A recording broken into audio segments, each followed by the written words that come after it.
por algún motivo no pude. Ahí va. Bueno.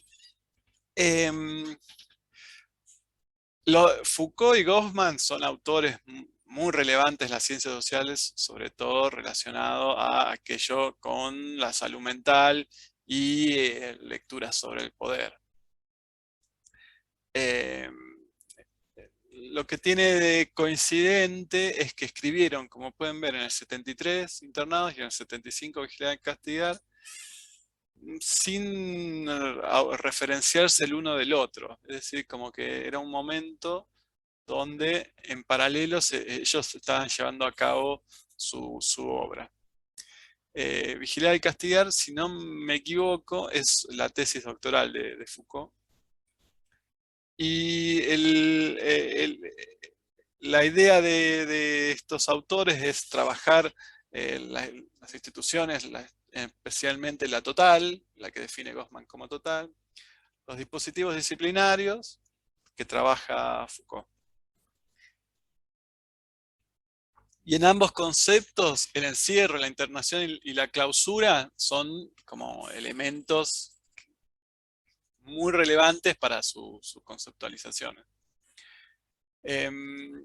Después, al final de la clase, vamos a hacer algún intento de pensar un poco la relación entre salud mental y lo penal.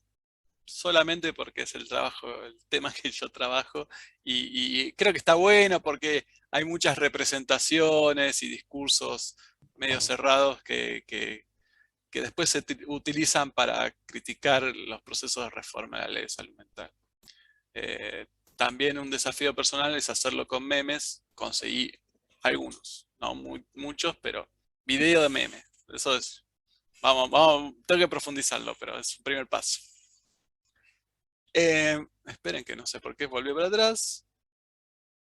Bueno, y para los dos autores, una categoría central es el control social desde sus perspectivas teóricas que cada uno adhiere.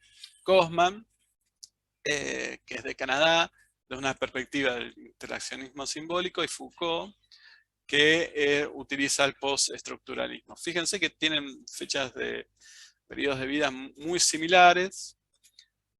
Goffman un poco más formal y Foucault se transformó con el tiempo en un intelectual bastante punk. Fue como políticamente muy activo y su producción es central dentro de las ciencias sociales, o sea, ya sea con la relación al poder, al control social, a la salud mental, a la sexualidad, procesos de normalización, etc. Su obra es como muy fecunda y genera todavía como muchas discusiones. Y en parte de lo que hablamos recién, como que ambos autores vienen generando reflexiones en paralelo en el mismo momento histórico. Internados, que es este libro, es el 61, a su vez Foucault en el mismo año presenta la historia de la locura. Después Goffman publica Estigma, que es un libro que también muy importante en el campo de la salud mental.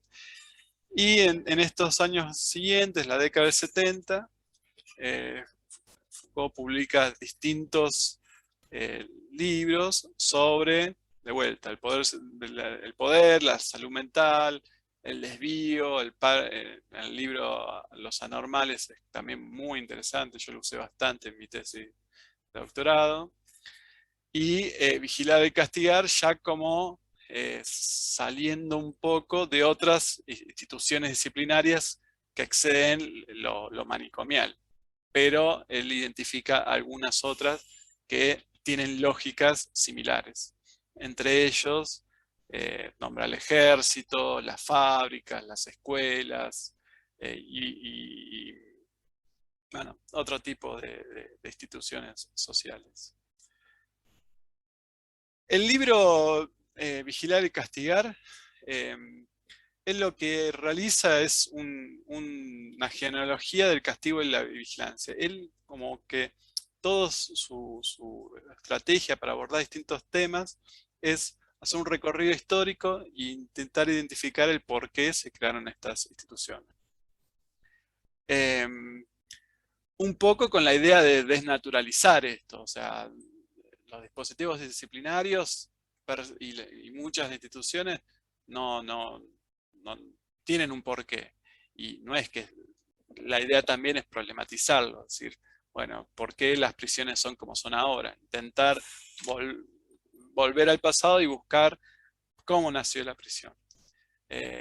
Y en eso, para abordar las prisiones, él empieza a abordar, bueno, cómo surgió los métodos de castigo y vigilancia desde el pasado, en particular la sociedad medieval.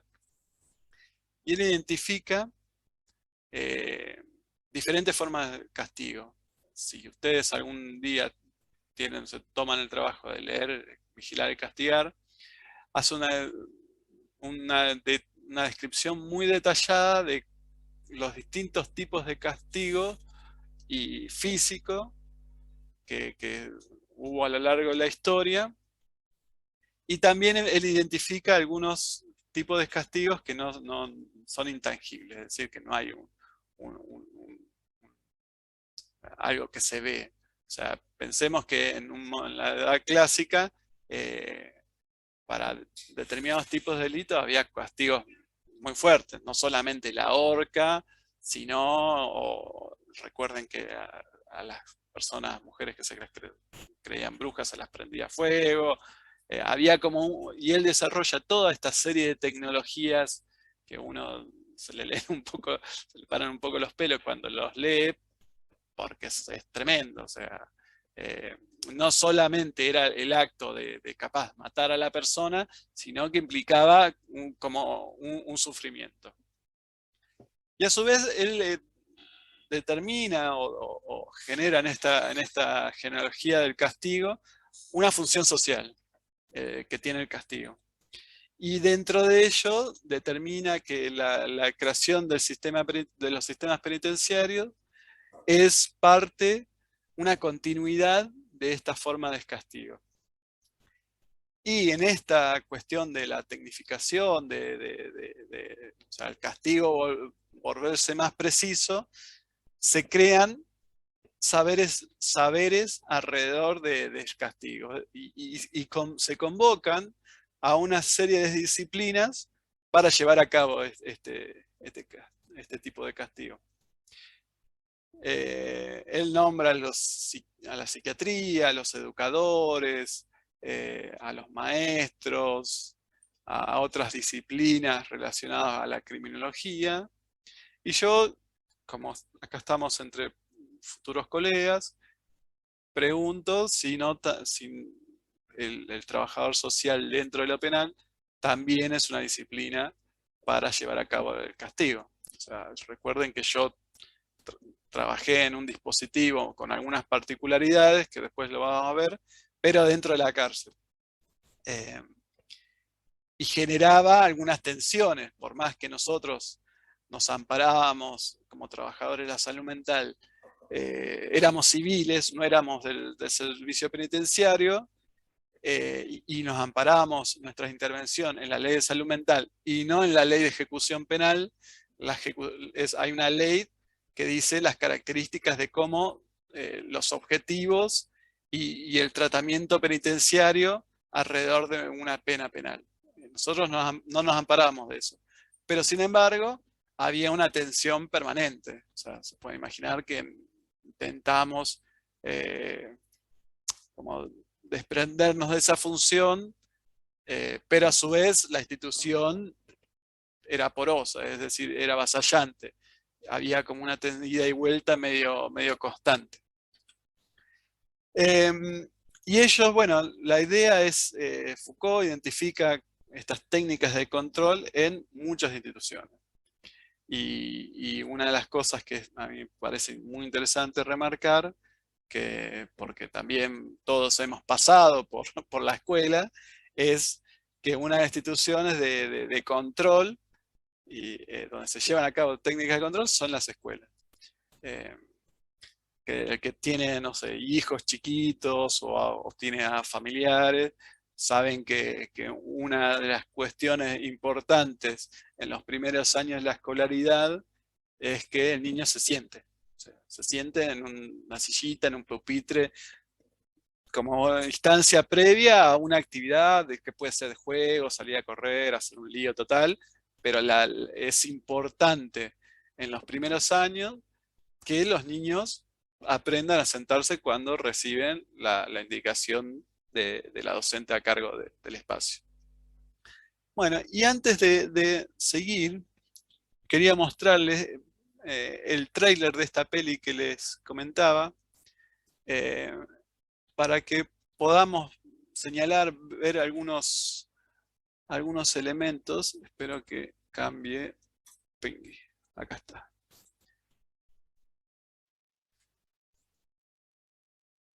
Vale, ahí va. Top share. Bueno, a ver. Después, miren, la idea es de la estancia de evaluación sobre este tema, es ver algunos otros fragmentos que están compilados sobre esta peli. Si quieren verla el fin de semana comiendo pochoclo, está buena también, es un clásico, recuerdo. Y algunas escenas que están interesantes. Primero, cómo ingresa él al hospital.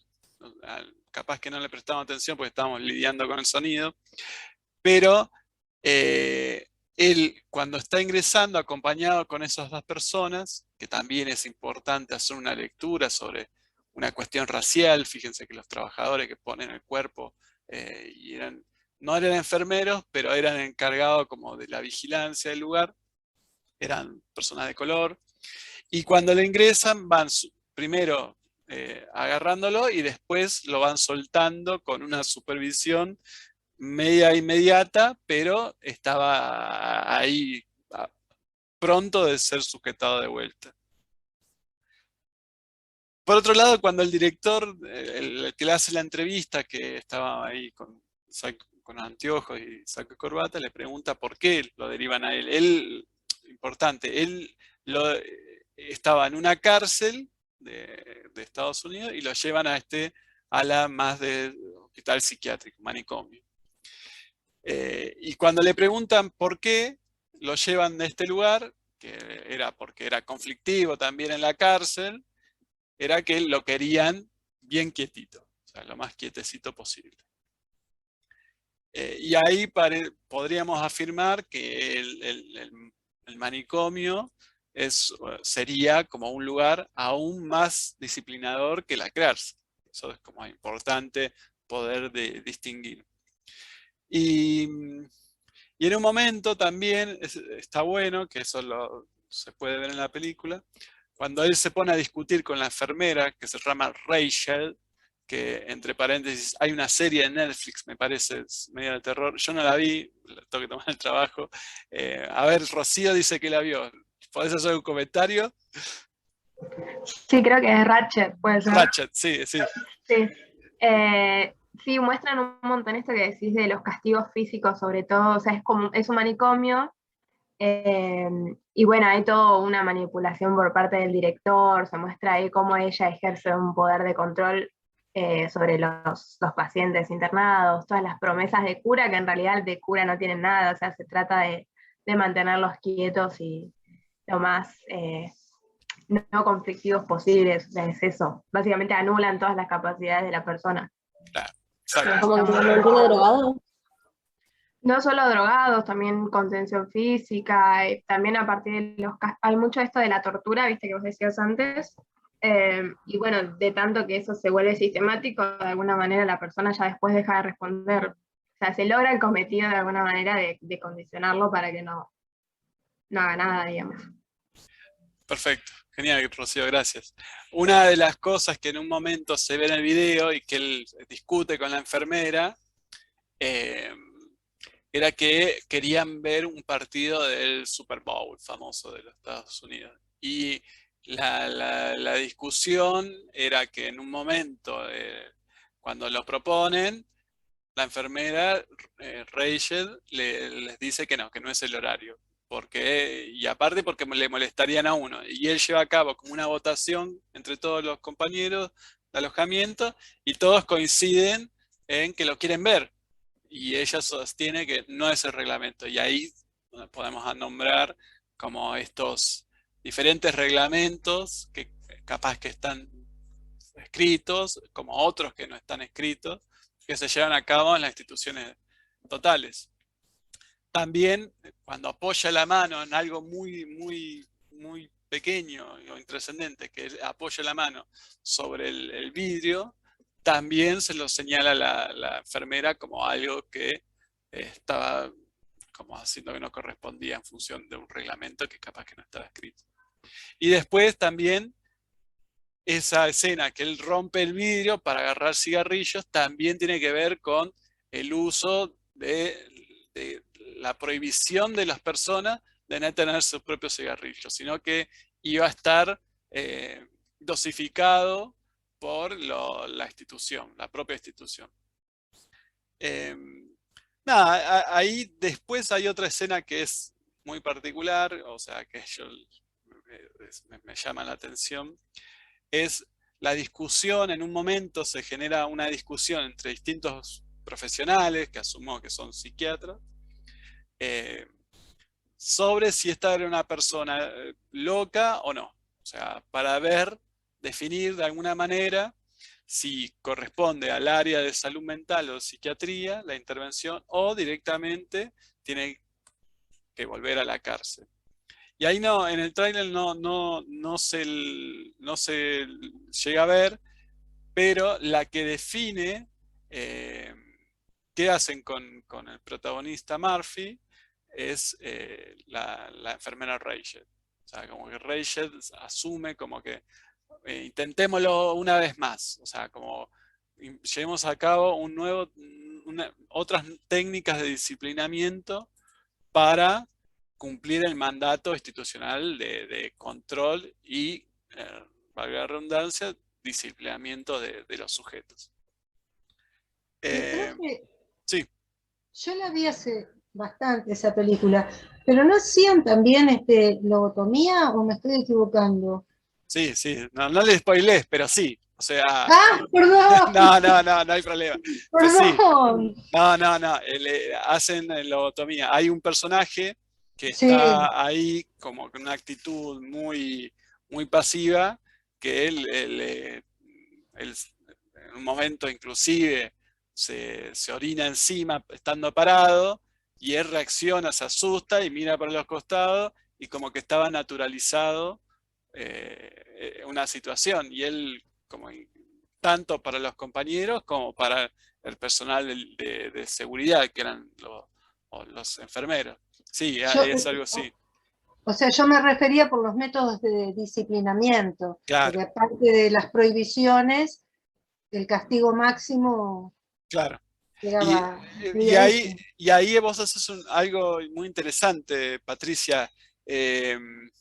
Supuestamente la lobotomía y también el electroshock, porque en la película también se ven escenas de electroshock, serían como tratamientos. Pero el tratamiento castigo siempre está al límite borroso. O sea, ¿qué es tratamiento y qué es castigo? Y eso es un tema como a tener en cuenta. Inclusive la discusión esa está presente al día de la fecha. Incluso la ley de salud mental habla que los tratamientos no tienen que ser utilizados como testigo, pero es tremendo que en 2010 haya que ponerlo explícitamente. O sea, no es que algún error al respecto hubo, es como una práctica, era una práctica sistemática. Incluso, igual, perdón, uniéndolo a vigilar y castigar, porque en el libro de Foucault los castigos eran para que los vean en la plaza pública y sean aleccionadores para el resto de la gente. Exactamente. Eran castigos realmente heavy, o sea, atar a una persona de los 4 miembros y tirarlos con los caballos para que se desmiembre todo. Sí. O sea, no es solamente digamos, un castigo, sino es moralizar a los otros, a los que quedan vivos, para que no, no se salgan de carril. Sí, una cuestión no solamente para este sujeto, sino como ejemplificadora para los demás. Tiene la doble función, es decir, encauzar al desviado y que otros no se autorregulen su conducta para evitar los desvíos. Es como vos decís, Patricia. También sepan que el electroshock en muchos lugares del mundo todavía es una práctica muy habitual. Yo siempre lo digo en la misma anécdota. Yo tenía una compañera que había hecho una rotación en México y ella me contaba que en los hospitales de México iban como un servicio ambulatorio a quien se hace algún chequeo de rutina a que le hagan un electroshock y no está problematizado ahí. Los organismos internacionales de derechos humanos sí definen que es una práctica que linda la tortura. Es como hay mucha discusión. Por suerte, en Argentina, el electroshock es una práctica que se evita, sinceramente. O sea, para llevarlo a cabo se solicita, se tiene que pedir una autorización judicial y siempre, como intervienen distintos defensores y profesionales y se perita, se termina evitando y se consigue resultados con otras estrategias terapéuticas. No podemos obviar nuestra historia con las picanas, durante la dictadura, durante la democracia también en torturas en comisarías. Es como un tema muy, o sea, de vuelta, una intervención aislada sin reconocer nuestra historia y nuestra cultura y lo que ha pasado en el país sería medio iatrogénico. Por suerte no hay electroshock en Argentina. Eso lo puedo casi confirmar porque los organismos de control están muy atrás de su previsión. Bueno, sigamos un poquito más. Como siempre, cuando se corta, volvemos al mismo Zoom. Y plantea algunos aspectos de Foucault de la disciplina. Por un lado, el examen, un elemento que él se puede determinar como esencial en ciencias sociales, que tiene que ver con esta mirada normalizadora, que lo que permite es a los sujetos calificar, clasificar y castigar indistintamente a partir de la evaluación de estos individuos.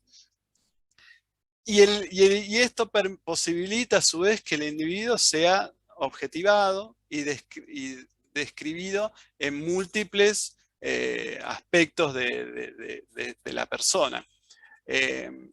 Una de las cosas que es realmente ploma del texto de Foucault es cuando hace toda esa descripción de cómo los... Progress. En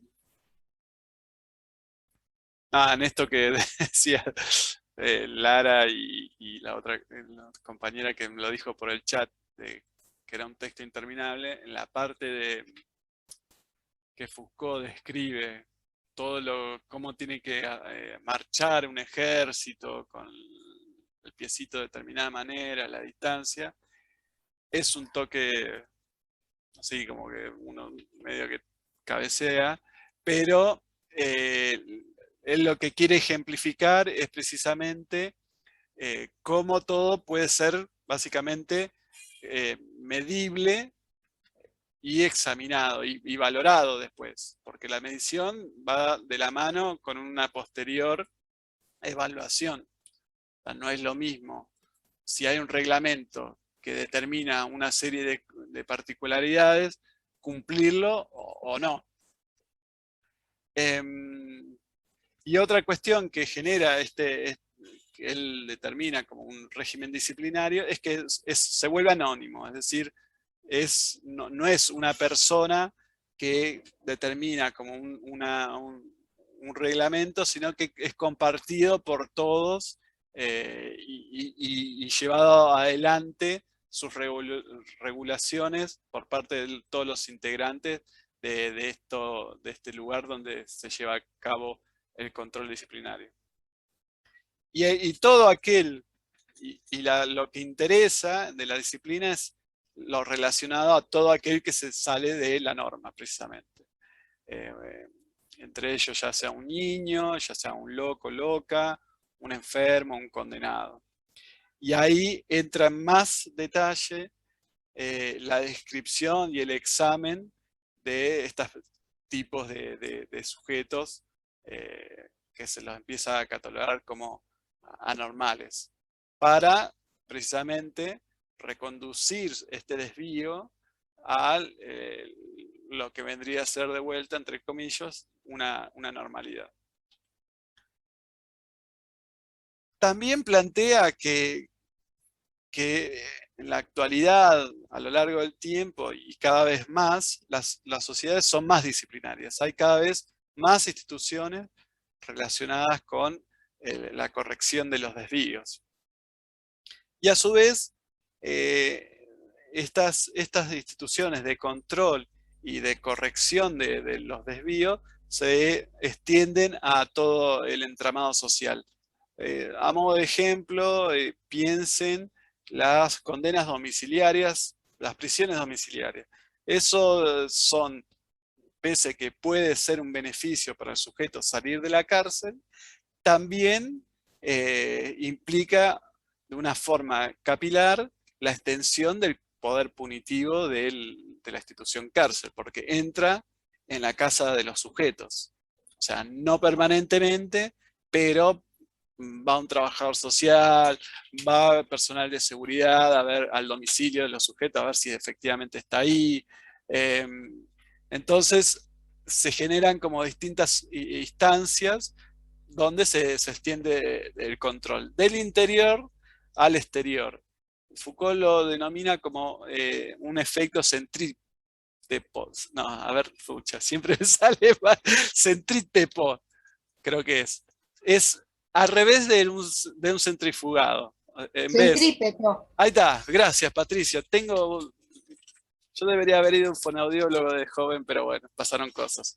Es como el efecto contrario. En vez de buscar para adentro, se expande el control a distintos, al resto de la sociedad, desde las instituciones estas más duras a otros lugares de la sociedad. Un efecto medio capilar también. Y es interesante también tener en cuenta para nuestras intervenciones como futuros trabajadores sociales, que dentro de esta fuerza centrípeta, ahí está, bueno, es atrapada la familia de los sujetos adentro. La familia directa, los referentes afectivos, los referentes sociales, empiezan a tener también intervenciones de esta lógica disciplinaria. Y lo que plantea Foucault es que la disciplina es un tipo específico de poder y una modalidad de ejercerlo, en busca de la corrección de la desviación. Él define a este dispositivo de poder disciplinario como una red que une un conjunto heterogéneo de discursos y prácticas extradiscursivas que acontecen en un espacio cerrado. Entonces implica las instituciones, que también tiene que él aborda las formas arquitectónicas para ejercer el control, los reglamentos, leyes, enunciados de tipo filosófico, moral, inclusive, sobre qué hay que hacer. Y estos dispositivos de poder disciplinar, él los define, esto acá está literal, como un espacio cerrado, recortado, vigilado en todos sus puntos. Eso es importante, en todos sus puntos. En que los individuos están insertos en un lugar fijo y que los menores movimientos se hallan controlados, que todos los acontecimientos están registrados, en los que el trabajo interrumpido de escritura une el centro de la periferia, en el que el poder se ejerce por entero de acuerdo a una figura jerárquica continua, en el que cada individuo está constantemente localizado, examinado, distribuido entre los vivos, los muertos, los enfermos y los muertos. La definición es bastante extensa, pero lo importante, aparte de tener en claro, es lo poco posible de evitar esta supervisión y control permanente que se da una vez que estás adentro de estas instituciones. Y que está todo bajo una supervisión permanente, y después lo vamos a ver, a partir de que el poder disciplinador se ejerce a lo largo de toda la institución. Y eso hace que, por más que haya una figura jerárquica, esté distribuido el poder. Eso es muy interesante pensarlo. No es que hay un señor con un trono y tomando brandy y una risa macabra, sino que controlando, sino que hay tantos dispositivos de control que se vuelve medio etéreo, está en todos lados. Es una cuestión muy interesante. Y no podés, las personas están en el interior, no pueden evitarlo, o sea, estar bajo control constante. Pensemos que son instituciones particulares, las que él escribe, que tiene que ver con estos manicomios, cárceles, etc. Y él establece algunos elementos de este poder disciplinario. Por un lado, esto es lo que habíamos dicho de la acción capilar, pero no solamente hacia la afuera de la institución, sino a lo propio del sujeto. Como que en un momento, producto de este poder disciplinario, empieza a internalizar todos estos reglamentos y ejercicios de corrección de la disciplina, de corrección de los sujetos que se llevan a cabo en la institución. Y después esto de un control incesante y súper meticuloso, en función de la dureza de la institución, este control se va a tomar cada vez más en los detalles de qué es lo que hace o qué no hace el sujeto. Y es interesante pensar esto, que siempre hay fisuras, fugas y resistencia. Pese lo determinante de la institución, genera una condición plantea como una condición de posibilidad. No sé hasta qué punto de resistencia, pero sí que se genere otra cosa. Para mí eso implica disminuir el nivel de determinismo de la institución. Pero bueno, es difícil. Después, otra cosa, esto de lo rígido y lo inflexible de las normas, al interior del poder dispositivo disciplinario, donde no vas a poder hacer una negociación sobre qué normas cumplir, qué normas no. No, se cumplen todas. Y a su vez, genera esta categoría de micropenalidad, que son, por más que sean instituciones de castigo y de corrección, tienen a su vez adentro otras normas muy detalladas en distintos corrección de pequeños desvíos. Y él define como micropenalidad.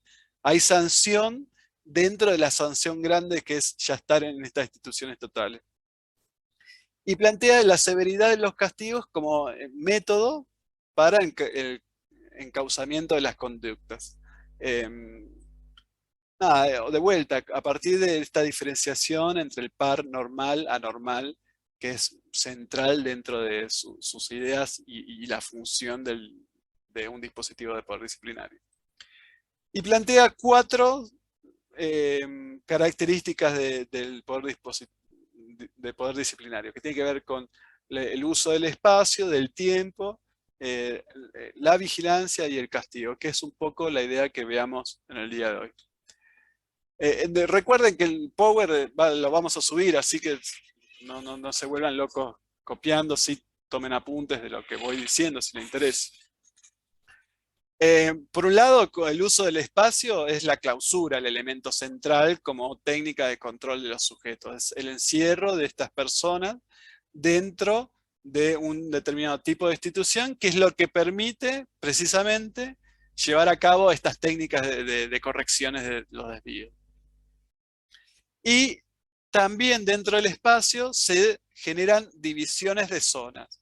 Es decir, va a haber un lugar para que duerman los sujetos, otros para que hagan determinadas tareas más recreativas, otro para tareas capaz más relacionadas con lo cultural o lo laboral, pero todo va a estar pensado a partir de esta lógica de llevar a cabo la normalización de los sujetos.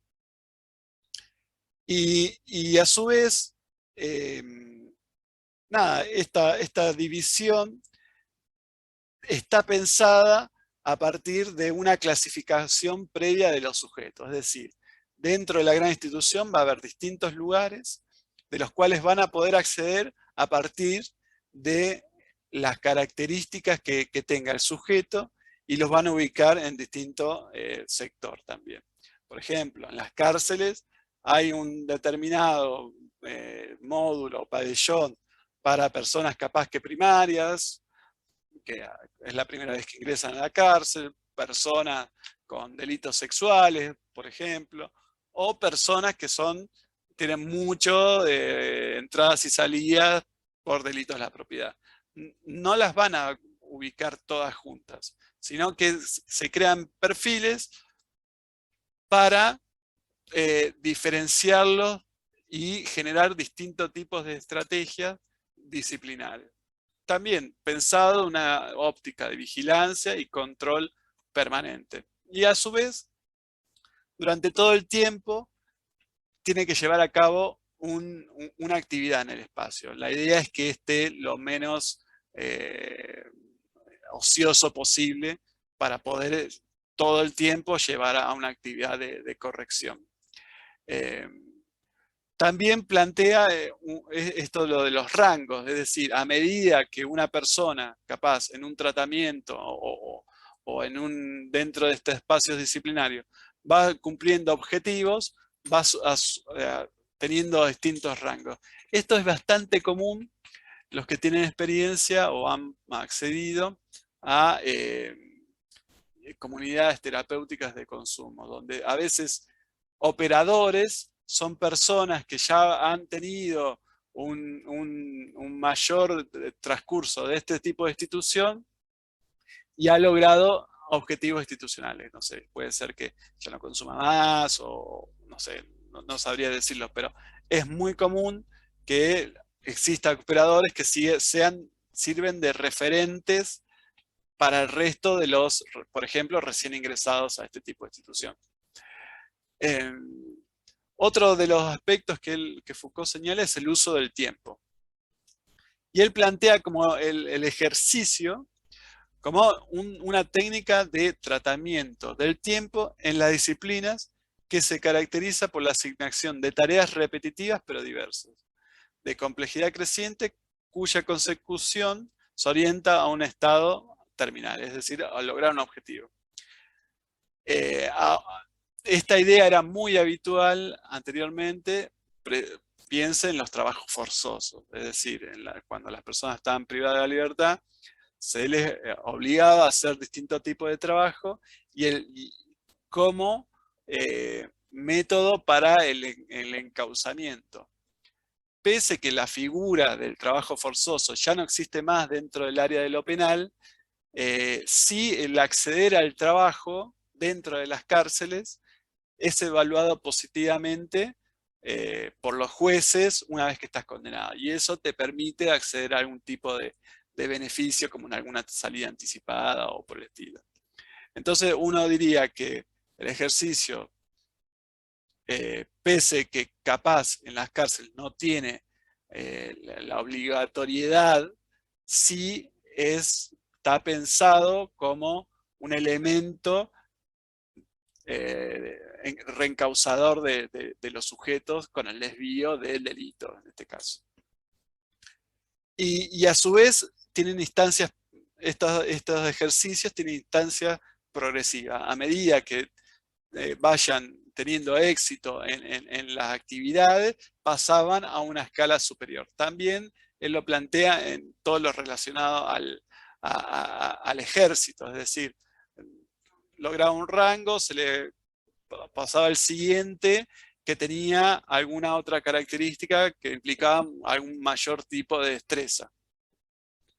Y el logro de estas tareas de mayor dificultad implica la adquisición de un determinado saber y los comportamientos que están entre comillas adecuados o esperados, digamos. Y a su vez también plantea que estos ejercicios pueden ser usados como castigo. No lo puse, me falló un meme, nota al pie. Bart Simpson, cuando le hacían todos los capítulos, le hacen escribir no debo tal cosa, no debo tal otra. Eso parece medio caricatura, pero era una práctica habitual de castigo a los niños en las escuelas. Llenar el pizarrón 100 veces, o en el cuaderno 100 veces, no debo tal cosa. Como una estrategia de castigo a alguna desviación existente. Esperen que no pasó. Bueno, y otro elemento que Foucault señala es el tema de la vigilancia, que si plantea que si la disciplina es el arte de recauzamiento de las conductas, para ello hace falta llevar a cabo determinado tipo de control sobre estas conductas. Y a su vez es interesante, muy interesante esto, la faceta productiva del poder. O sea, el poder genera instancias de vigilancia. Pero el poder no solamente reprime, o sea, no es que prohíbe hacer determinados actos o actitudes, etc. Sino también que el poder produce hábitos, produce subjetividad, produce esto a través de la vigilancia y el castigo, modos de ser, modos de llevar a cabo la vida. Y en esto es interesante porque para la faceta productiva del poder se hace a través de la vigilancia y el castigo. Entonces, volvamos a una idea central que él señala en estos textos, es esta faceta productiva. Para mí es como bastante revelador porque uno instintivamente dice, bueno, el poder no me deja ser. No, el poder te deja ser de un determinado tipo de forma de ser, digamos. No es que al libre albedrío sé como quieras. No, el poder produce subjetividad, produce modos de ser, de sentir, a través de sus dispositivos disciplinarios. Y este poder es internalizado tanto que está en los cuerpos, en los cuerpos, en los gestos, en los discursos, a partir de la puesta en marcha de una serie de técnicas que se llevan a cabo dentro de las instituciones. Y ahí es interesante pensar de vuelta la faceta productora del poder de la escuela. O sea, la escuela desde temprana edad crea determinado tipo de sujeto la idea es que sigas pudiendo ser educado, pero a su vez a partir de una concepción de un sujeto en una determinada tipo de sociedad ubicada históricamente. Eso puede cambiar con el paso del tiempo. nada, es una idea como muy interesante. Y otro aspecto que plantea sobre la vigilancia es que es jerarquizada, que no está llevado a cabo por un solo sujeto o cuestión, sino que hay un aparato de gran volumen y la persona que está dentro de una institución total, la idea es que internalice que lo están vigilando de todas partes. Betham habla del panóptico, que es una forma del ejercicio del poder, pero él propone que no está tanto en un lugar central donde está la idea de que siempre te están vigilando, sino que está distribuido en una red. Que están inclusive a la vista, o sea, que sepa que lo están viendo, pero que también el sujeto está dentro de la institución, que tenga la sensación de que están viendo todo el tiempo, independientemente que pueda identificar desde dónde. Uno lo puede reflexionar como que en este momento de las cámaras por todos lados, o sea, está mucho más fácil de tener la sensación de que a uno lo están viendo, inclusive en la calle, que vendría a ser como la no institución. Y también la vigilancia va a estar armada, va a estar compuesto por la arquitectura, por la forma que se arman las instituciones. En las cárceles está muy pensada cómo se crean y los manicomios también. Esta idea de que hay un personal especializado que se encarga solamente de la vigilancia, que tienen la presencia constante, esto que hablamos recién, y que inclusive hay personal dentro hay personas dentro de los individuos que están dentro de la institución que también llevan a cabo esta vigilancia. Podemos decir, no sé, el que buchonea no sé, al guardiacárceles de que hay una secuencia. El que dice, no, mira, fulanito va a recibir tal cosa. Eso es algo muy interesante porque da cuenta de esta red relacional. Es decir, no hay alguien de vuelta, una figura sola que lleva el control y todos los demás se quieren esconder. Está todo dentro de una red relacional de los distintos sujetos que se encuentran dentro de la institución. Y acá también otra idea muy importante, que el poder no se detenta, no se tiene como una cosa.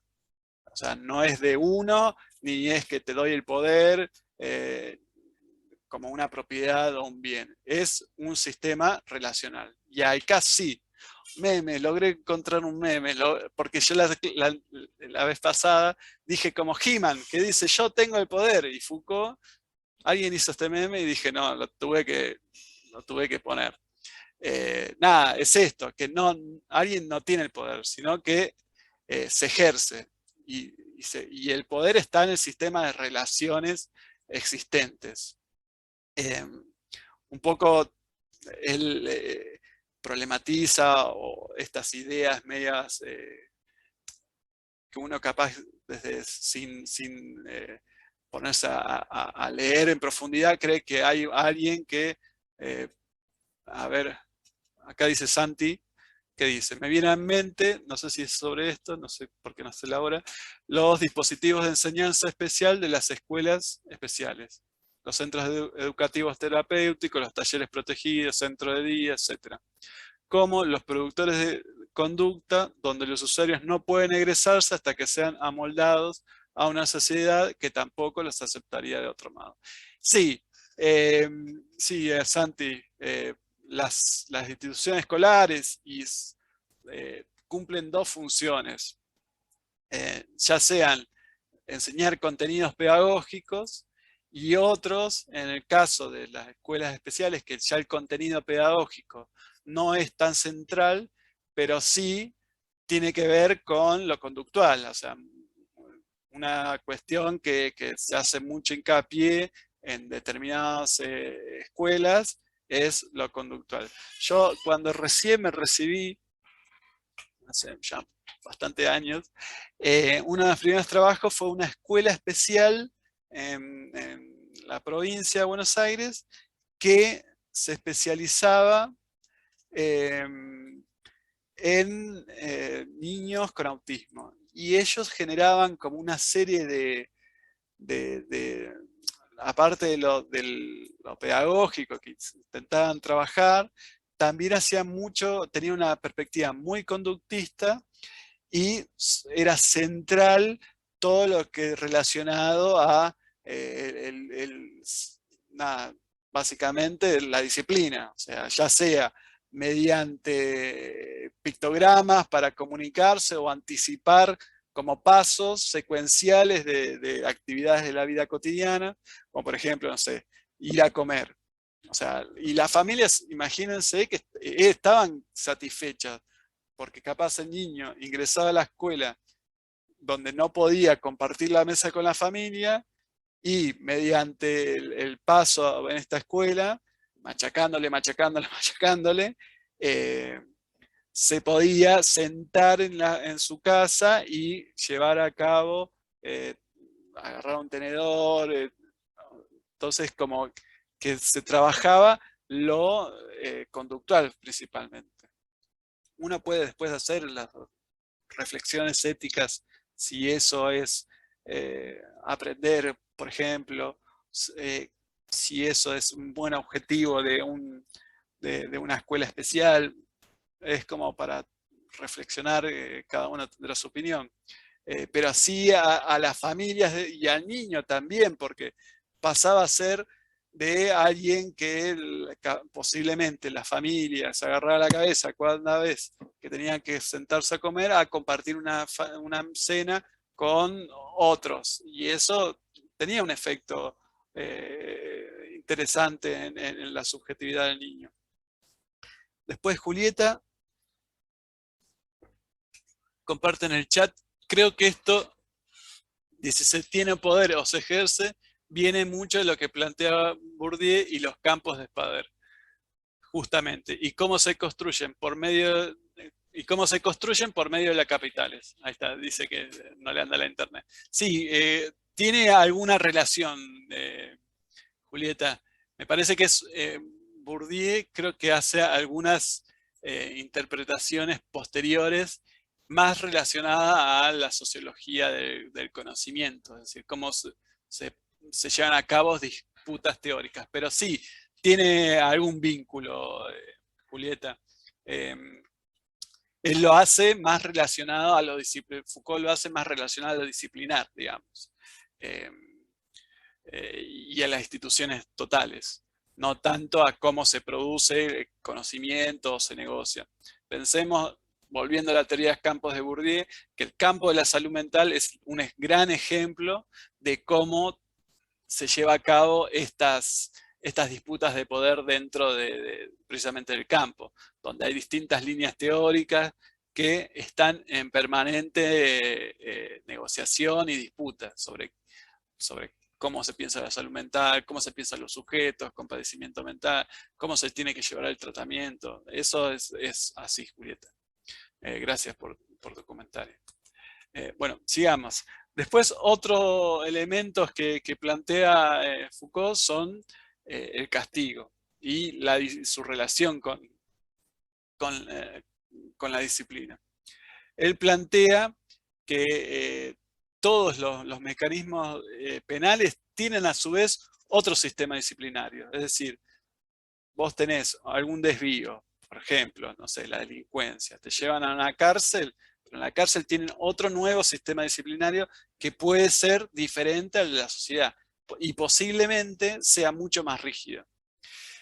Que esté, como decíamos antes, el concepto de micropenalidad implica que se empieza a vigilar y castigar los desvíos a todo tipo del uso del tiempo, a determinado tipo de conductas, a las palabras que se pueden o no se pueden decir, a cómo expresarse en el cuerpo y también al ejercicio de la sexualidad. y que el desvío que implican estas micropenalidades pueden ser distintos tipos, ya sea mediante otro castigo con mayor o menor severidad, o pequeñas humillaciones, que es lo que plantea. Es decir, por ejemplo, se me viene a la cabeza la caricatura esa que a los niños que hacían lío, no se sabían la tarea, le ponían el bonete con las orejas de burro. O sea, es medio gracias a Dios no se hace más esa práctica, pero imagínense la humillación que frente a todos tus compañeritos te pongan un bonete que diga burro. O sea, es un nivel de violencia muy importante.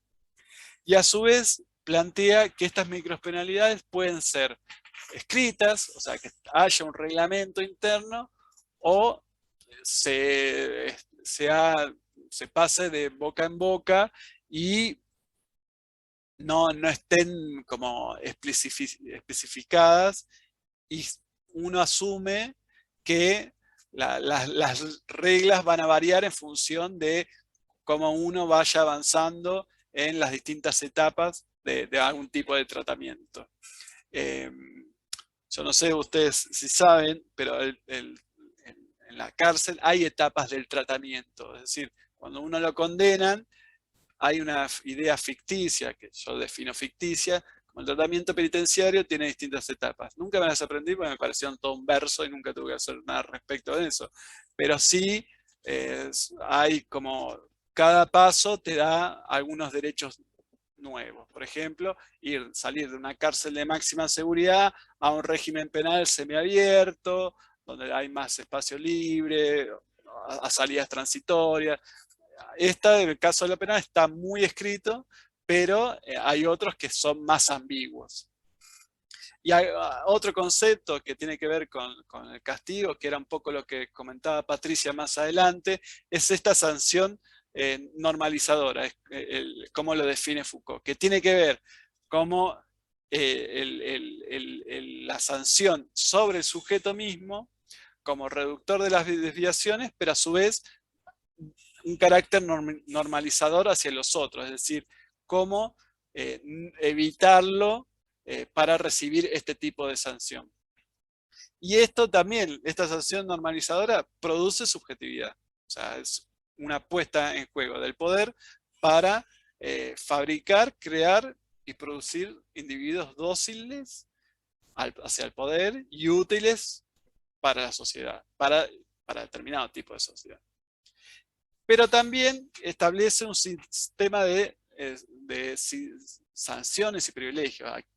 Como comentamos, aquel en una comunidad terapéutica que logra determinados éxitos terapéuticos va a obtener un rol, que a veces ese rol implica un reconocimiento, y eso a la subjetividad de los individuos funciona como para intentar alcanzar ese objetivo. Y el otro objetivo es, el otro elemento de la disciplina y el castigo es el principio de coerción. Se busca un determinado tipo de normalidad, con las comillas, que lo que busca es principalmente generar individuos todos iguales. O sea, también ejército. El ejército son todos sujetos muy parecidos, que el desvío son castigados, que aprenda cómo hacer las cosas como el reglamento interno de un ejército puede tener, y se ajuste hasta que pueda corregir sus desviaciones y poder estar estandarizado en un conglomerado. También a veces se puede pensar en las fábricas sobre todo, más cuando al inicio de la revolución industrial, se buscaba sujetos que hagan siempre el mismo movimiento, nada, entonces, o capaz, recuerdan las minas de carbón en Inglaterra, que eran principalmente niños, porque tenían determinado tamaño. Nada, es como hay un tipo ideal de normalidad buscada, y eso es importante dentro de los objetivos de las disciplinas y las instituciones totales. Bueno, pasando rápido al textos de Goffman, para mí es un poco más sencillo pensarlo. Foucault, de vuelta, el texto de Vigilar y Castigar es muy detallista y a veces se pierde la idea central, porque nada, pero es la riqueza de su análisis. Goffman, su análisis está hecho en las instituciones totales. Él las define como un lugar donde los sujetos están viviendo y junto con otros, y donde las distintas actividades cotidianas no están diferenciadas. Es decir, la parte de descanso, de rutina, de trabajo, de alimentación y recreación, se llevan en la misma institución, junto a un montón de otros, con un característica del encierro y la existencia de una rutina cotidiana que hay que llevar adelante. Hay una hora para levantarse, una hora para comer, una hora para hacer la actividad, una hora para la recreación, etc. Que está pensado esa determinada rutina desde desde una formalidad, digamos.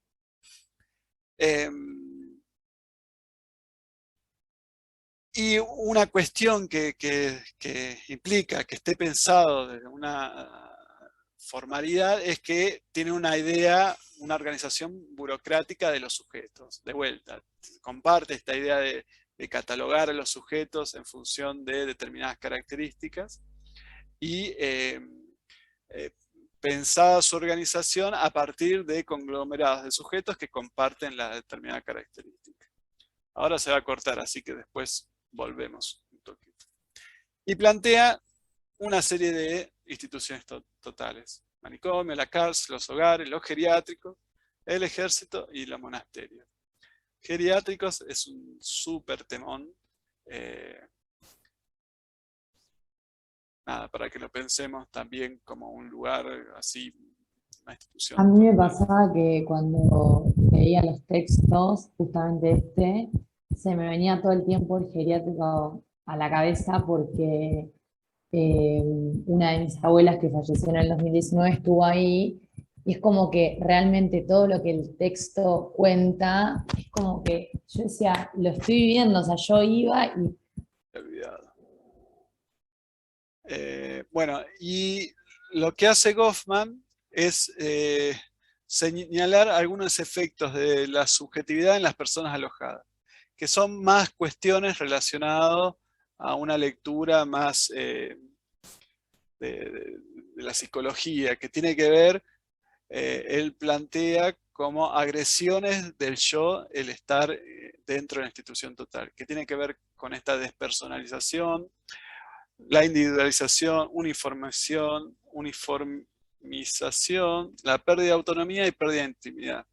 Básicamente lo que él señala es que cuando uno ingresa a una institución total, la institución total, primero perdés la identidad previa que tenías en tu medio social. Es decir, vos no sé, en el barrio eras Carlos, el hincha de Boca, que se dedicaba a tal cosa.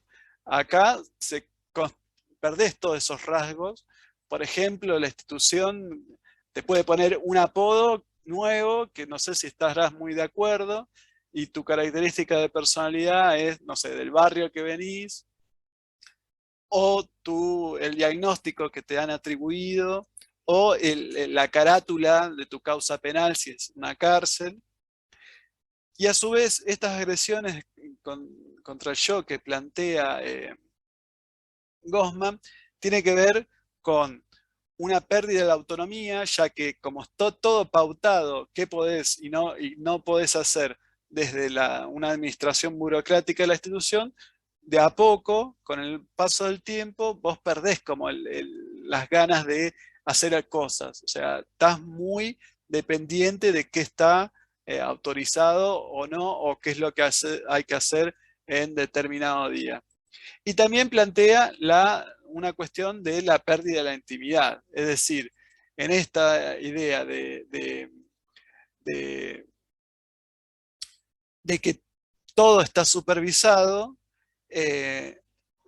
no hay una esfera privada. Es decir, porque la institución está todo tan controlado y estandarizado y reglamentado que no podés ejercer aspectos de tu intimidad. Inclusive el ejercicio de tu sexualidad. Es decir, piensen que en la cárcel tenés que tener visitas, podés tener visitas íntimas, pero tienen que estar autorizadas por la institución. En nota al pie, donde yo trabajaba, que era Prisma, que era el espacio donde hay personas que tenían padecimiento mental, no podían, estaban prohibidos estas visitas íntimas. Era como muy particular que toda la cárcel tenía autorizada visitas íntimas con las dificultades para que le den el permiso, pero las personas con padecimiento mental la tenían expresamente prohibidas esta posibilidad. A su vez, Goffman identifica dos grupos en estas instituciones totales. Los internos, que son aquellos que viven de esta institución, y el personal supervisor, que pueden ser ya sean el personal de control o vigilancia, los enfermeros, el personal de salud, distinta índola, que cumplen una jornada laboral dentro de esta institución. Y a su vez, esto es interesante también de Goffman, que pueden venir ambos de estratos sociales similares. Él plantea que pueden ser, por ejemplo, o sea, el personal de seguridad que vimos en el video de la película del tráiler, uno cargado de prejuicios puede afirmar que eran en una sociedad de los 60 en Estados Unidos, eran personas de raza negra encargadas de la limpieza y la seguridad, no tendrían muchas calificaciones y podíamos pensar que vienen de la misma categoría o estatus social que las personas internadas. Y a su vez, también en la película pueden ver que tienen interacciones constantes, están todo el tiempo dialogando, son los que les llevan el pucho, les prenden el cigarrillo, le dan los materiales para que limpien. Pero sí, lo que tiene de particular es que estos personas de supervisor se considera superiores. Son distintos estatus dentro de la misma institución, pese a que pueden compartir el mismo estrato social.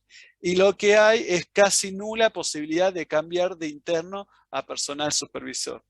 Hay una película que no me acuerdo cómo se llama bien, que es como un ejercicio, que creo que lo hicieron de verdad los yankees, vieron que ellos tienen una cuestión experimental media polémica, que eligen voluntarios para hacer, o sea, retoman voluntarios de la sociedad, concurren a una cárcel y los dividen de acá para allá como prisioneros y de acá para allá como personal de seguridad. Y es muy interesante cómo asumen esos roles y el personal de seguridad empieza a ser violento, maltratador, etc. Bueno, pese que es algo medio polémico ese experimento, porque fue llevado a cabo y podemos tener miles de objeciones éticas, sí es verdad que pasa esto de considerarse superiores a la interna. Inclusive en la cárcel, los guardiacárceles, que para ser guardiacárceles no necesitas mucha instrucción, hacen lecturas morales sobre las personas alojadas en las cárceles bastante complicadas y se consideran realmente como de un estatus muy, muy superior. Después plantean el autor, a ver, hay un comentario acá, esperen. Es el experimento de la cárcel de Stanford, ahí está, ahí la había visto. Gracias, Rocío. Sí, nada, tiene esa cuestión polémica de cómo llevaron a cabo el experimento, porque no sé, hay muchas dimensiones éticas que no tomaron en cuenta. Y Goffman plantea una serie de categorías de análisis sobre la vida de las personas internadas. Por un lado, el concepto de regimentación y tiranización, que dice que la idea es que el personal de seguridad puede hacer juicios de valor a las conductas de los internos e invocar reglamentos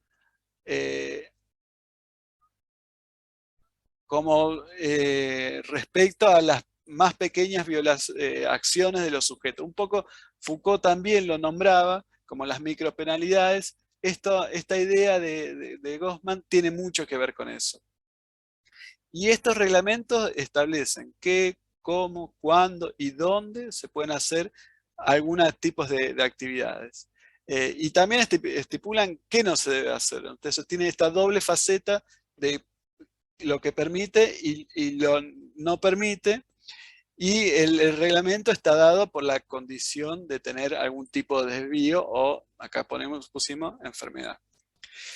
Y dentro de las instituciones, en esta lógica de lo que habíamos hablado como pérdida de autonomía de la intimidad, Goffman desarrolla el concepto de exposición contaminadora, que es que cuando dentro de la institución se traspasan los límites entre el sujeto y el medio ambiente y se profanan las encarnaciones del yo. Y tiene que ver con violación de la intimidad.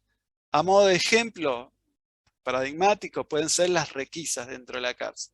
En las requisas viene el personal de seguridad, o sea, es un escuadrón específico de requisa, que aparte, en paréntesis, miden 2 metros, son gordos, pesan 180 kilos, casco, palo, escudo, y lo que hacen es, le revisan toda la habitación, para buscar drogas, celulares, armas, bueno. Y lo hacen frecuentemente, no a partir de alguna denuncia que podamos decir por algo de seguridad interna, sino que se lleva a cabo de algo frecuente. Y en esa búsqueda les revisan todo lo que tengan, ya sean libros, cartas, fotos, artículos personales, la ropa interior. Ese es un ejemplo de esta exposición contaminadora. Que lo que implica básicamente es estar sometido al poder de la institución. Ese es el objetivo de esta exposición contaminadora. Y a veces esta exposición contaminadora funcionan como ritual de ingreso a instituciones. Hay un montón de películas donde, por ejemplo, alguien ingresa por ejemplo, al servicio militar y el chiste es dejarlo desnudo y que corra, no sé, cantando a la marcha o cuestiones similares. Bueno, acá si tienen familiares que han hecho la famosa colimba, también parte del ingreso era algún tipo de paliza.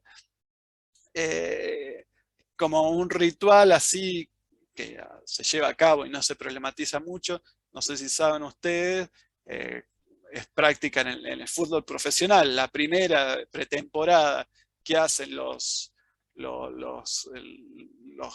que vienen de inferiores y llegan a primera con el equipo titular, es súper habitual que le corten el pelo de maneras extrañas, es decir, la arruinan como su presentación personal, y no está problematizada aún a esta altura, ya es como medio absurdo. Y también dentro de las instituciones hay un sistema de sanciones y privilegios, y que repite un poco las ideas que tiene Foucault sobre las micropenalidades, etc. Y lo plantea como también, esto es interesante, como una contrapartida de estos elementos de la pérdida de elementos para la construcción de yo. Un sistema de privilegios que sirve como un marco de referencia sobre qué espera la institución. Y ahí, de vuelta, se vincula con la idea del poder como algo formativo y productivo, y no solamente como represivo. Es decir, si hay un sistema de algo que te premie en el traspaso de la institución, uno intentaría lograr ese objetivo.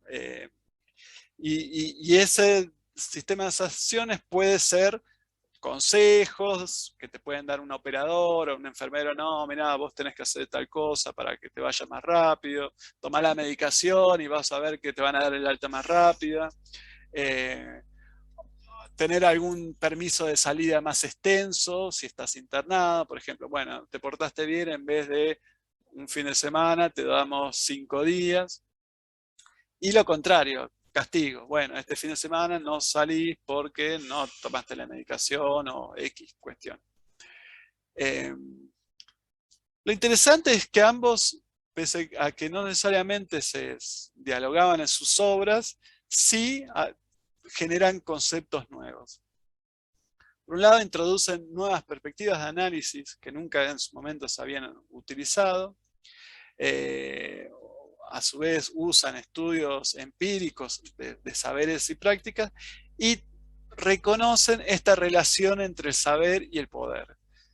Cómo las desviaciones se abordan a partir de determinados saberes que expresan una determinada forma de relaciones de poder y justifican la creación de un espacio asilar, que es el manicomio. Pensemos que la centralidad de ambos es el dispositivo manicomial. También definen que el control social, al crear un determinado tipo de sujeto, está al servicio de las clases dominantes. Es decir, pese a que el poder es relacional, etc., todas estas instituciones buscan corregir desvíos. Y esa vuelta a la normalidad está pensado a partir de un tipo de individuo que responda a unas necesidades de una sociedad ubicada en tiempo y que tenga un determinado modo de medio de forma de producir riqueza. Y ahí es lo importante, y Foucault en particular señala la relación del control social y la corrección con el capitalismo. O sea, es algo fundamental reconocer que todas estas instituciones y estas tecnologías disciplinarias van vinculadas con una estrategia del capitalismo para corrección de los desvíos. También señalan esto de la transversalidad. Hay mecanismos de control social para las clases populares, posiblemente con mayor violencia, más frecuentes, los policías en los barrios pobres, la no policía en Nordelta, o sea, como algo por el estilo. Y para las otras clases, otro tipo de dispositivo disciplinario, que va a depender, como decía, cada dispositivo disciplinario, un determinado nivel de dureza del control. Y a su vez, estas fuentes, la construcción de categorías de normalidad, anormalidad y moralidad, y el control social que se construye ya sea externas al sujeto y a su vez interna. Llega un momento que el control social es incorporado a las subjetividades y uno toma decisiones para no aportarse de la normalidad de un tipo de sociedad. Son unas ideas muy relevantes de ambos autores, que dialogan. Bueno, acá yo había hecho algunas ideas, ¿no?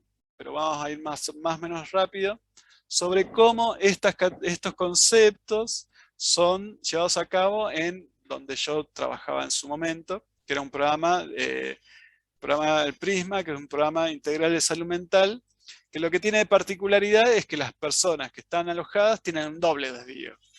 Es el desvío de la locura y el desvío de la criminalidad. O sea, cometieron algún tipo de acto considerado como delito por una ley y a su vez tienen algún padecimiento mental.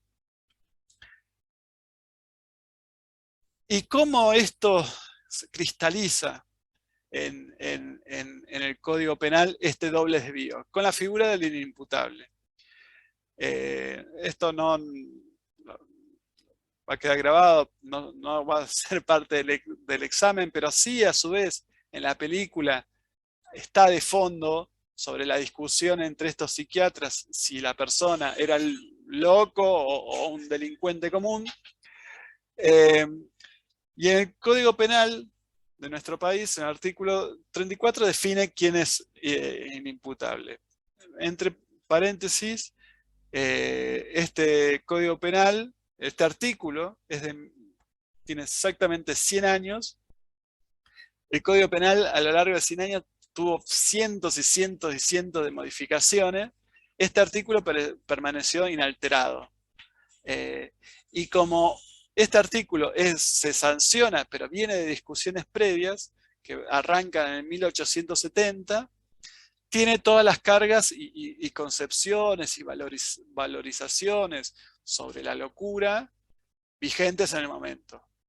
Y ahí yo, es el tema, como les dije, yo vengo estudiando esto hace varios años, es re polémico que pese que hubo una ley nacional de salud mental, hubo la Convención de Derechos de las Personas con Discapacidad, hubo una sanción del Código Civil, que van todos en una línea de considerar al sujeto de una perspectiva de derecho, a la locura como un Estado, bueno, y otro montón de modificaciones. El 34, como pueden ver acá, habla de insuficiencia de facultades, alteraciones morbosas, estado de inconsciencia. Nada, y plantea inclusive, la idea del 34 es que no puede ser sujeto a una pena, a un castigo, quien no pudo comprender la criminalidad del acto, básicamente. Pero a su vez, lo que posibilita es que, pese que no pueda ser condenado, el juez puede ordenar la reclusión de esta persona en un monicomio, de que no saldrá sin resolución judicial. Y estará en ese lugar hasta que desaparezcan las condiciones que le hicieran peligroso. Recuerden que con Silvia hablamos fuertemente de la idea de riesgo como justificación de una internación. Acá habla de la peligrosidad. Por eso les repito que esto se quedó en 100 años atrás y nunca se logró modificar. Pero la modificación de esto no depende de un poder, de quien lleve el poder de turno político, sino que requiere un grado de consenso muy importante para modificar. ¿Por qué? Porque es lo que posibilita a una persona de ser condenado o no. Y las masas, el pueblo, no está muy copado con no condenar gente que comete un delito, por decirlo de alguna manera. Bueno, y hay representaciones sociales sobre la inimputabilidad. Se cree que una persona que es declarada inimputable zafa de la condena. Como que ya está, listo, me voy a mi casa, está todo bien, no pasó nada, sigo delincuente. Pero no es un beneficio. A su vez, existe la construcción de un loco peligroso. Una autora de La Plata, que se llama Romina Urio, plantea que es una etiqueta estigmatizante que genera y reproduce estereotipos que luego influyen en la sociedad y en el Poder Judicial a la hora de tomar partido respecto a qué destino se le dará a este sujeto. Que el destino en general es una cárcel o es algún tipo de encierro. Y se relaciona con una corriente que es la criminología del otro, que tiene que ver con el castigo a la diferencia, a las otredades.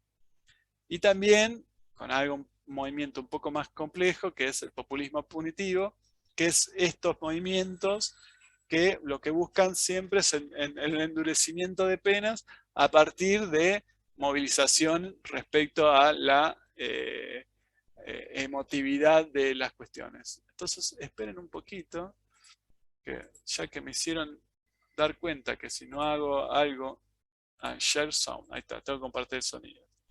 Entonces, acá puse un pequeño videíto de los Simpsons que tiene mucho concepto. No lo vamos a tratar, pero está bueno. Momento, esto es lo que yo sabía en imputabilidad cuando entré a trabajar. Mi educación es básicamente en base a los Simpsons.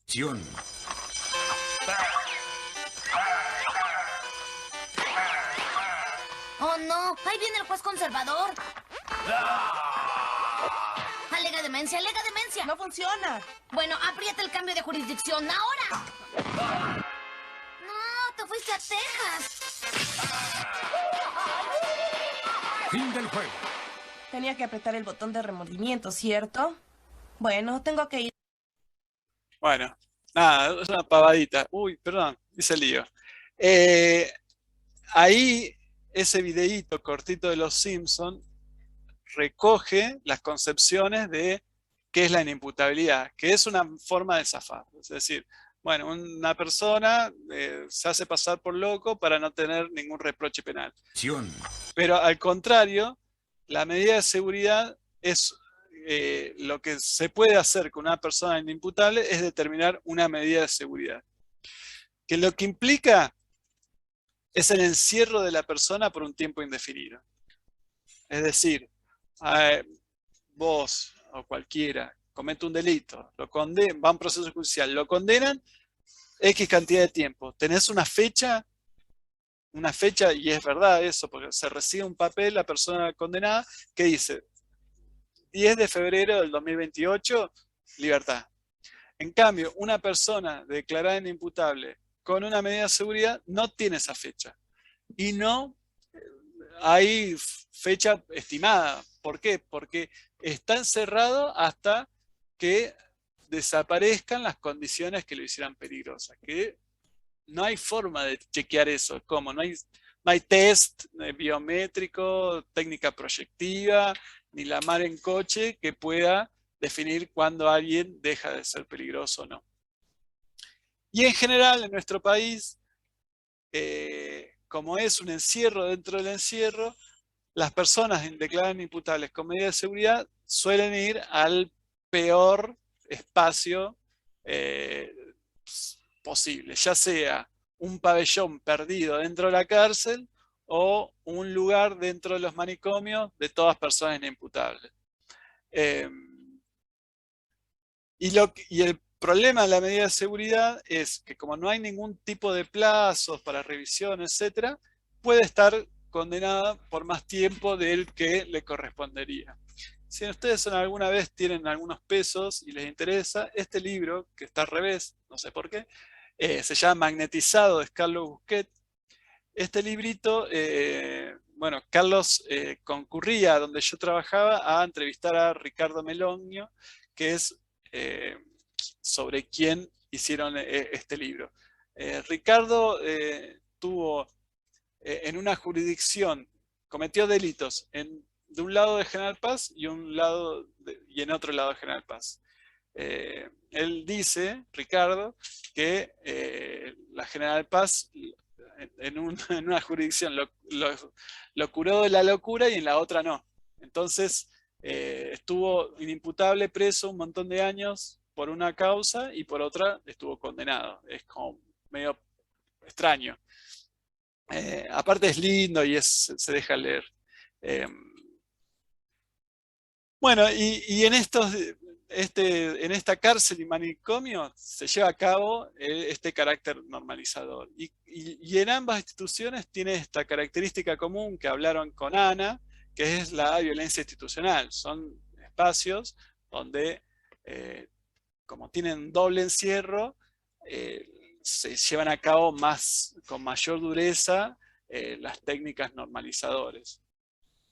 Y a su vez también dialogan con las funciones sociales de la cárcel. Es decir, esto excede un poco a lo que plantea Foucault y Goffman, pero sepan que la cárcel tiene dos grandes discursos vigentes. Por un lado, estas ideas de una resocialización, readaptación, que Zaffarón y Daroqui, que son de la línea más crítica, plantean que no existe una posibilidad de las personas detenidas son parte de la sociedad y posiblemente el desvío que se lleva a cabo de la delincuencia es producto mismo de la sociedad. Y a su vez otro discurso que tiene que ver con la función de la cárcel de defensa social. Ya olvidándose de acciones que busquen una ficticia resocialización, sino que adentro de la cárcel estén medio guardados en el freezer un tiempo y entre nosotros no jodan más, o sea, no molesten a llevar a cabo al resto de las personas que no tienen la aportación del desvío. Y lo tremendo de la medida de seguridad es que son planteadas como un supuesto fin curativo de esta peligrosidad, pero el Hengling, que es una autora que más sabe sobre el tema, plantea que solamente la medida de seguridad funciona para separar a los sujetos con padecimiento mental que se encuentran en conflicto de la ley penal del resto de la sociedad. Es decir, vuelve a remarcar esto de la defensa social como un elemento de la cárcel, la función de la cárcel. Y algunas cuestiones que en relación a lo que habíamos comentado antes sobre la acción capilar del ejercicio del poder, tiene que ver con que dentro de la cárcel se establecen reglamentos. Por ejemplo, los horarios para llevar a cabo las distintas actividades. Hay horarios donde se hace el engome, que es básicamente que todos se vayan a sus habitaciones, y horarios donde se otorga la medicación, y también estas estrategias capilares de ejercicio del poder, como les comenté antes, va a la familia. ¿Por qué? Porque para poder, por ejemplo, ingresar al penal, tienen que someterse a la requisa propia del penal, que no es una situación muy agradable, que digamos. A su vez, en este doble característica de cárcel y manicomio, el control es aún mayor porque puede ser que las personas que sean alojadas a Prisma tengan alguna ideación o una idea medio que pueden ser suicidas por la situación de estar condenado, posiblemente sin saber hasta qué fecha, y todo el padecimiento que genera estar detenido, que imagínense que no deja de ser poco. También hay normas expuestas que son rígidas e inflexibles, que algunas realmente eran una pavada. Por ejemplo, no podían tener ropa oscura. Entonces, si tenían un pullover, un buzo gris o negro, se las tenían que cambiar y no podía usar. Lo mismo que con las capuchas. O sea, buzo con capucha estaban prohibidos. Es decir, ¿qué tiene que ver? Pero bueno, son reglamentos que estaban y no hubo forma de solucionarlo. Igual que lo que contaba de las visitas íntimas.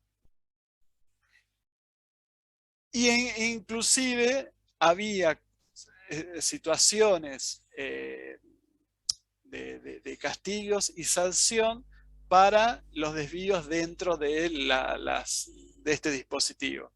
Cuando, por ejemplo, se generaba alguna situación muy grave o de violencia, se le daba el alta institucional y se derivaba a otro dispositivo. No era frecuente, pero sí era como una técnica disciplinaria, y lo más, y a su vez no estaba escrita, o sea, había que, se le intentaba explicar, pero no había un reglamento que diga, bueno, esto va a haber algún tipo de sanción o no, era como medio bastante ambiguo. Marcela, ¿querés decir algo? No. se le desmuteó, no importa. Bueno, y después también en Prisma había un tema del uso del tiempo que tenía que ver con ya sea las actividades que se hacían cotidianamente, talleres, acceso a la escuela, acceso al trabajo, etc. También había una cuestión con el ejercicio que tenía que ver con algunas cuestiones relacionadas a la psicoeducación, es como una podrían llegar a decir técnica, no sé si es la palabra adecuada, que busca que la propia persona esté al tanto de sus síntomas para hacer intervenciones previas a alguna descompensación. Y sí, un problema que había relacionado con el tiempo de Prisma, aunque las personas pueden estar condenados, quienes eran alojadas al programa no se califica. O sea, la ley de ejecución de pena establece una calificación en concepto y conducta, que eso te permite acceder a pasos, que era lo que habíamos hablado antes. La persona que está en Prisma no se califica porque el reglamento interno del servicio penitenciario dice que las personas alojadas en estas unidades de salud mental, con una mirada muy paternalista también, no pueden controlar básicamente su cuerpo y no pueden hacerlas responsables de si rompen algo o al contrario, si hacen buena letra, entre comillas. Y eso es un problema bastante importante porque les limita el acceso a algunos beneficios. Y sí existía esto del trabajo y la educación como elementos de corrección. Eso es muy habitual en las cárceles porque son valorados por los juzgados de ejecución penal. Y bueno, también de fondo había la tensión existente entre el tratamiento penitenciario y un tratamiento de salud mental de una lógica de derecho humano. Se va a cortar, volvemos y cerramos, así que no se preocupen. También había cuestiones relacionadas con la vigilancia jerarquizada. En el libro de Ricardo, Ricardo era una persona que como había estado tantos años tenía mucha libertad. Vos no sabías al principio quién era este muchacho porque iba, venía, le preparaba la comida en los penitenciarios, era su trabajo y andaba con mucha libertad y en un primer momento, yo recuerdo cuando ingresé en la 20, que era la unidad que estaba en el Borda, él iba y venía y en un momento pregunté, ¿quién es este muchacho que está? Ahí va. Bueno, volvamos a donde estábamos. Bueno, comentaba como Ricardo se manejaba como muy particularmente y estaba buenísimo dentro de la cárcel, pero tenía como una serie de beneficios que el resto no. Ese es el problema de fondo. Bueno, y también en contrapartida estaba esta figura del buche, que es el que le pasa la información al servicio penitenciario a cambio de algún tipo de beneficio. A modo de ejemplo de estos efectos de la subjetividad que hablaba Goffman, podemos nombrar como la despersonalización, esto de la pérdida del rol de antes de estar en una prisión, que tiene que ver con el laboral, lo familiar, etc. Los apodos, una pérdida de eso, la uniformación, o sea, todos terminan siendo personas detenidas sin manejados así grupalmente, la pérdida de la autonomía y la pérdida de la intimidad, que en este lugar había más cámaras que en el resto de las cárceles. Los dos actores, los internos, el personal de seguridad, y yo planteo también, si los profesionales de salud mental podemos ser como un grupo que a su vez mira diferente a las personas internadas. Y bueno, algo sí importante es la distinción que los profesionales de salud mental dentro de este dispositivo, que no es lo habitual dentro de la cárcel, éramos civiles. Y había una extensión entre el personal de seguridad y el sanitario y las tensiones que generaban, porque uno estaba amparado en esta lógica del tratamiento resocializador y nosotros amparados en una lógica de salud mental y derechos humanos. Y eso generaba tensiones en la práctica cotidiana.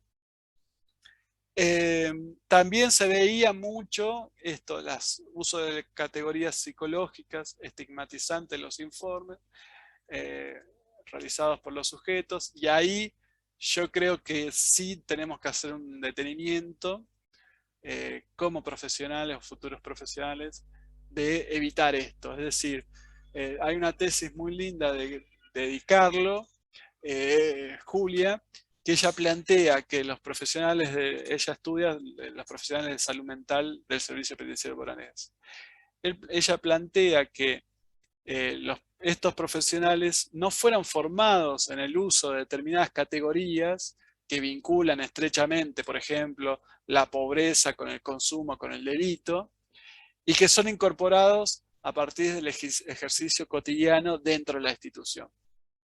Y ahí sí, me parece como que hay que hacer un señalamiento y nosotros tenemos que tener esa precaución. ¿Y por qué? Porque esto, lo que ella señala, Di Carlo, es que la determinación institucional en el ejercicio profesional. Y ahí yo creo que nosotros tenemos que tener este hincapié. Nosotros posiblemente todos entramos a trabajar en un lugar, un momento de inserción, es ver cómo se hacen las cosas y después la puesta en marcha de la intervención previa a la planificación, y esa puesta en marcha problematizar un poco también lo que ya se estaba haciendo y algunas cuestiones relacionadas en el campo específicamente de la salud mental al uso de las categorías. Eso me pareció que es una idea que hay que tener en cuenta en el ejercicio profesional. Bueno, nada, yo también, esto es importante, que no es posible pensar la salud mental al interior de la cárcel, porque si la salud mental está vinculada a la concreción de derechos humanos y sociales de toda persona, no hay salud mental dentro de la cárcel. Yo he trabajado ahí 10 años y puedo dar fe de eso. Sí se pueden hacer intervenciones que disminuyan el nivel de padecimiento, pero sí me parece que es una ilusión decir que sí, en la cárcel hay salud mental. No, eso es muy importante. A modo de cierre, que ya tenemos que ir a hacernos la comida, por suerte ya no llueve y no tenemos que viajar. Gossman, lo interesante que él plantea algunas características de las instituciones totales, en especial del tipo de psiquiátrico, pero inserto en un montón de otras estructuras. Por ejemplo, las escuelas, las prisiones, los asilos, los geriátricos, etc. Y caracteriza a todas estas instituciones como establecimientos encargados de custodia de los individuos y control de determinados modos de vida, específicamente las relacionadas con las desviaciones. Recordando en cuenta... Impresionante. Es re igual a lo que es una escuela, lo que comentan. Exacto. Te muteo, Leti. Pobre Leti. Leti es una amiga. Por eso la muteo con total impunidad. Y Gossman también plantea algunas especificidades, va más allá de las instituciones psiquiátricas y lo hace reflexionar a todas las instituciones totales. Y también hace hincapié en esta capilaridad que hablamos del ejercicio del poder. Me parece que es un aporte fundamental de lo que señala Gossman. Y a su vez, como Foucault, hace hincapié en las técnicas que se despliegan dentro de las instituciones totales, con centralidad en el papel de la clausura, de la vigilancia, de control de la actividad y el castigo como técnica de corrección de las desviaciones. Esperen que se me colgó. Bueno. Y también plantea Gossman la capacidad de los individuos de reconstituir su yo pese a todas estas estrategias institucionales de mortificación y despojo, y plantea unos ajustes secundarios que llaman. Y eso permite dar cuenta una concepción relacional del poder. De vuelta, esto que no es una persona que tiene el poder. Recuerden, meme de He-Man, no se lo van a olvidar nunca.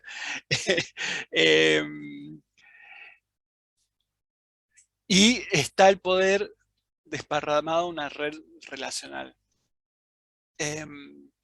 Lo que no tiene es los análisis de Goffman, esto relacionado a lo diacrónico de los análisis, relacionado a la perspectiva histórica que sí tiene Foucault y es central. Entonces, ahí me parece que Goffman no problematiza la relación de las instituciones totales con determinado modo de producción. En cambio, Foucault, determina que estas instituciones totales, y en particular el manicomio, es fundante dentro del capitalismo. Y es producto de una construcción histórica. Esa faceta histórica, Goffman no lo tiene en cuenta. Lo analiza como algo que está dado per se y no intenta rastrear los porqués. Bueno, creo que nada más. A ver, me excedí, ¿cuánto? 13 minutos, no es nada, muchachos y muchachas. Todo un éxito. Nada, este power después lo subo, úsenlo como alguna referencia para dialogar con los textos, pero posiblemente los ayude un poco a focalizar qué ver o qué prestar atención en el texto que, como decía al principio las compañeras, son medio densitos. Nada, ¿algún comentario, duda, sugerencia? ¿Se entendió? Sí, se entendió, profe. Fue muy interesante el PowerPoint y la clase estuvo buena. Sí, es denso. Sí me parece que es importante pensarlo en Sueños de la Libertad. También. Tema de extensión. ¿Cuál es, Rocío, esa? ¿Quiénes son los autores? ¿Morgan Freeman? Sí, es la de Morgan Freeman. Sí. Y el banquero que va preso. Sí, sí. Está muy buena, y sobre todo el personaje de, creo que se llamaba Brooks o algo así, que es un viejito que estuvo toda la vida preso y bueno, finalmente después de no sé cuántos años le dan la libertad y bueno, todo su proceso de haber perdido toda su identidad previa a estar en la institución. Exacto. Ahora estoy trabajando en la Secretaría de Derechos Humanos en una dirección que se llama Grupo de Situación de Vulnerabilidad. Y en esta dirección nos pide asistencia o colaboración la unidad de letrados. Recuerdan la clase de Silvia que la ley crea algún tipo de institucionalidad. Uno de los entes que crea es el organismo que hace la defensa de las personas internadas. Bueno, ellos nos piden intervención a nosotros para colaborar en los procesos de externación de personas que están alojadas en manicomios de la ciudad por causas sociales, digamos, ¿no? Comillas.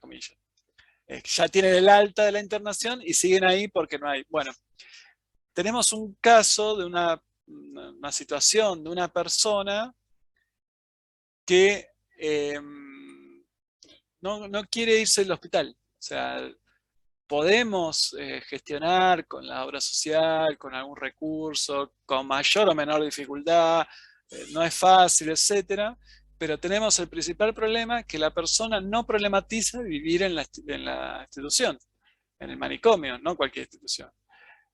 Y ahí me parece que podemos relacionarlo con todos estos efectos que se producen en la subjetividad producto de la institucionalización. O sea, ya incorporó todas estas rutinas, todo esto, mortificación del yo y las técnicas disciplinarias al tal sentido que no los puede problematizar, y un poco es lo que Rocío comenta de esa película. O sea, no sabe ya, no solamente que ya le costaría vivir fuera del manicomio después de casi 10 años de internación, sino que no llega a problematizarlo. Eso es, me parece, lo más tremenda de la situación de este muchacho. Y sinceramente, nos genera dudas, ¿qué hacer? O sea, porque no sé si la solución es así trasladarlo de vuelta a otra institución, un poco lo que decía antes, contra su voluntad. No sé qué le aportaría a él. Nada, y es el problema de las instituciones prolongadas. Ese es el problema. O sea, como que ya el arrezamiento subjetivo es de tal nivel que que incorporás que la vida institucional es la forma de vivir y desenvolverse en la vida. Y es bastante complejo eso. Yo digo que triste, pero es complicado. Nada, eso, un último comentario. Quizás un trabajo interdisciplinario, mucho Sí. tratamiento con un psicólogo, o sea, trabajador social, todos juntos, para tratar de revincularlo, digamos, con el exterior. Sí, excelente comentario, Patricia. Bueno, porque vieron que nada es sencillo. Uno de los problemas que nosotros con la defensora vemos es que el tratamiento que se le otorga a esa persona es solamente la medicación psicofarmacológica. No tiene intervenciones por el psicólogo, no tiene intervenciones por trabajo social. Y yo interactué un toque con el psiquiatra, pero no es porque soy antipsiquiatra, los psiquiatras los quiero, pero era un pelmazo, no me quiso hablar porque era trabajador social, ¿viste? Ya cuando entras con esa, voy a decir, me cago en la... Es realmente complicado, pero el que... O sea, imbéciles podemos ser, abundamos, pero el que paga el pato es la persona. Claro, o sea, ¿y cómo construís una estrategia si terapéutica pensando en la externación, si la misma institución no se lleva a cabo un abordaje interdisciplinario? Es realmente complicado. Y no tenemos recursos, porque a su vez, o sea, nuestra función no es ir al hospital a hacer el tratamiento. Podemos ir esporádicamente, frecuentemente, pero no somos como el equipo tratante. Es más, a mí no me quiso hablar, o sea, no sé si podría realmente hablar con esta persona. Y es complicado eso. Nada, pero sí, Patricia, yo creo que si hubiese un tratamiento interdisciplinario, o ponerle atado con alambres con la interdisciplina, pero desde el principio pensar la internación como algo transitorio y orientada hacia la externación, hubiese cambiado distinto. Pero bueno, después te dice, no, pero el psicólogo justo no sé qué le pasó, que ese servicio no tiene trabajo social. Bueno, problemas institucionales hay en todas las políticas públicas, pero es ahí, en ese sujeto, ves todo el atravesamiento de estas cuestiones disciplinarias y de control social hecho carne, que es cuando... Lo que pasa es que las instituciones siguen inamovibles, es como que está la ley de salud mental, pero... Bueno, eso es lo que hablamos en la primera clase con Silvia. A la ley no se le puede pedir tanto. O sea, la ley es una ley, tiene que haber decisiones de política pública que no estamos viendo. O no tiene el desarrollo, pues se intentan hacer cosas. La provincia está haciendo cosas, ha cerrado instituciones. La semana pasada creo que abrieron, crearon 150 cargos de salud mental interdisciplinario para que haya una guardia en todos los hospitales generales de la provincia. Se están haciendo cosas, pero bueno, depende de decisiones políticas. Y a veces van más rápido, más lentos, y a veces no son tan... Y a veces no hay ninguna. O sea, es mantener lo que está. Bueno, chicos y chicas, nos fuimos al corno. Nada, gracias. ¿Algún comentario? Tienen mi mail. seguramente la clase que venga me conecte con Euge y podemos retomar algo. Entre paréntesis, Euge es una gran sabia de Foucault, así que se sabe toda la obra, tiene textos en francés, está re loca, es una genia. Pero tiene un nivel de fanatismo y sabe mucho. Vos le preguntás de un concepto de Foucault y te tira en qué libro está. Así que nada, podemos retomar alguna cuestión si queda alguna duda. Lean los textos y vamos a ser todos más felices. ¿Ah? Genial, gracias, profe. Chao. Saludos, un abrazo. Gracias. Chao, Gracias. Gracias, profe. Chao, Santi. Te quiero, Sí, hijo. chao. Un abrazo Yo grande. también te quiero. Ponete bien, date de alta. Dale. chao, Deja chao. de descontrolar. Chao.